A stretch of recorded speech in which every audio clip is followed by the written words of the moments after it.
Students, how are you guys doing? I hope that you all are doing great. So let's start today's lesson.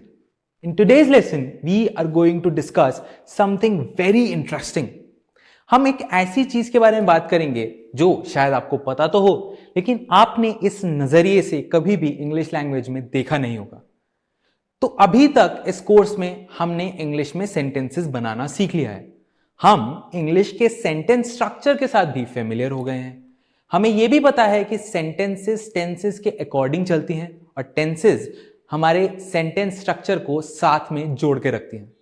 तो English language में sentence बनाना तो हम सीख चुके हैं। अब क्या करेंगे? इंग्लिश लैंग्वेज में कुछ सेंटेंसेस ऐसी होती हैं जो अपने आप में ग्रामेटिकली कंप्लीट तो होती हैं, लेकिन उससे पूरा इंफॉर्मेशन आ नहीं पाता है। उन सेंटेंस को सपोर्ट करने के लिए एक और सेंटेंस की जरूरत होती है। कभी कभार ऐसा लगता है कि दो सेंटेंसेस एक के बाद एक अगर कनेक्ट हो जाएं तो और बेटर हो जाएं। जी हां, ऐसा करना बिल्कुल पॉसिबल है और बहुत ही सिंपल कॉन्सेप्ट है दो सेंटेंसेस को जोड़ के एक बड़ा और एक इंफॉर्मेटिव सेंटेंस तैयार करने का। तो चलिए आज हम इस कॉन्सेप्ट को सीखते हैं, समझते हैं और अच्छे से यूज करना भी जान लेते हैं।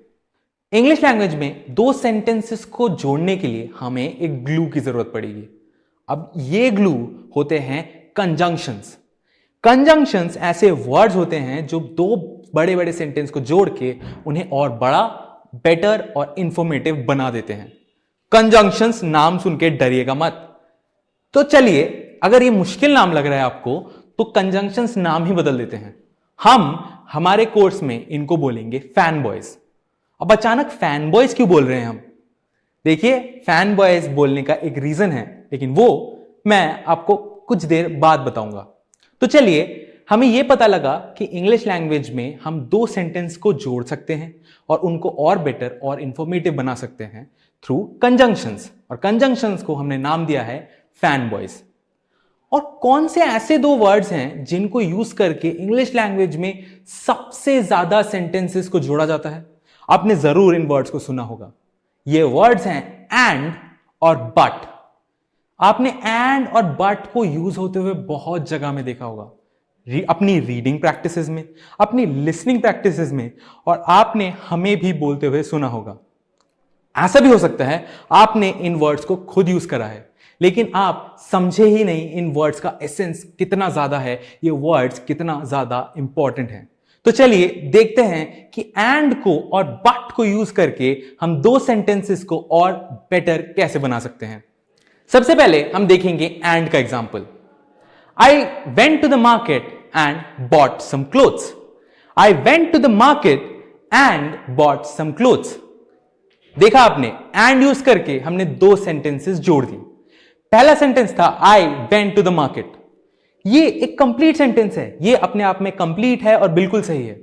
हमने जो दूसरा सेंटेंस लिया वो था बॉट सम क्लोथ्स। ये भी एक कंप्लीट सेंटेंस है, लेकिन जैसे ही हमने दोनों के बीच में एंड लगा दिया, ये दोनों जुड़ के एक सिंगल सेंटेंस बन गए और इस सेंटेंस की वैल्यू बहुत ज्यादा इंप्रूव हो गई। I went to the market and bought some clothes. तो चलिए एंड का हम एक और एग्जाम्पल देखते हैं। I will study very hard for my exam and I will top the exam. I will study very hard for the exam and I will top the exam. देखा आपने दो सेंटेंसेस को कितना इजीली एंड से जोड़ दिया और sentence और ज्यादा बिगर और बेटर हो गए। तो चलिए अब देखते हैं बट यूज करके हम सेंटेंसेस को कैसे जोड़ सकते हैं। I went to the market but I could not find anything good for me. I went to the market but I could not find anything good for me. इधर भी हमने but यूज करा और दो सेंटेंसेस को जोड़ के उनको और बेटर बना दिया, उनको और इंफॉर्मेटिव बना दिया। देखिए, कंजंक्शंस यूज करके जो हम सेंटेंसेस को जोड़ते हैं, ये सेंटेंसेस ऐसे सेंटेंसेस होते हैं जो नेचुरली एक के बाद दूसरा आता है। ये सेंटेंसेस बिल्कुल अलग अलग मीनिंग के नहीं हो सकते। कंजंक्शंस के साथ सेंटेंसेस जोड़ने के टाइम पे हमें ये याद रखना होगा कि ये जो दो सेंटेंसेस हो वो इंटरलिंक्ड हो, एक सेंटेंस के बाद नेचुरली दूसरा सेंटेंस आ रहा हो, नहीं तो कंजंक्शंस यूज करके सेंटेंसेस को जोड़ना पॉसिबल नहीं है। तो कंजंक्शन से अगर हम दो सेंटेंसेस को जोड़ना चाहें तो हमें क्या क्या चीजें याद रखनी है? हमें यह याद रखना है कि दो सेंटेंसेस एक दूसरे के साथ कनेक्टेड होने चाहिए और वो नेचुरली एक के बाद एक आने चाहिए। और हमें यह भी पता लगा कि हम कुछ ऐसे वर्ड्स यूज कर सकते हैं जिनको यूज करते ही इन दो सेंटेंसेस को जोड़ना बहुत आसान हो जाता है, और इनको हम क्या बोलते हैं? इनको हम बोलते हैं फैन बॉय वर्ड्स। तो चलिए कुछ और एग्जांपल्स देखते हैं और फैन बॉय वर्ड्स का यूज और बेटर तरीके से समझ लेते हैं।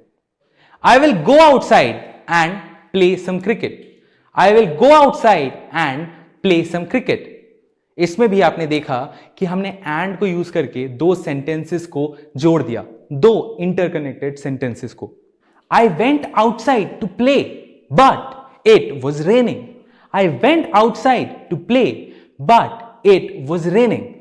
यहां पर आपने देखा कि बट यूज करके कैसे हमने दो सेंटेंसेस को जोड़ दिया। तो ऐसे ही हम कंजंक्शंस को यूज करके और सेंटेंसेस जोड़ेंगे। और ये तो हमने सिर्फ दो कंजंक्शंस को डिस्कस करा है, सिर्फ दो फैन बॉयज को डिस्कस करा है। ऐसे बहुत सारे फैन बॉयज होते हैं और कुछ बहुत ही इंपॉर्टेंट फैन बॉयज होते हैं, और उनको हम नेक्स्ट लेसन में डिस्कस करेंगे। बट आज के लिए आपको ये याद रखना है कि दो सेंटेंसेस को जोड़ के और बेटर बनाया जा सकता है using fan boys. So all the best, keep practising and keep improving your English.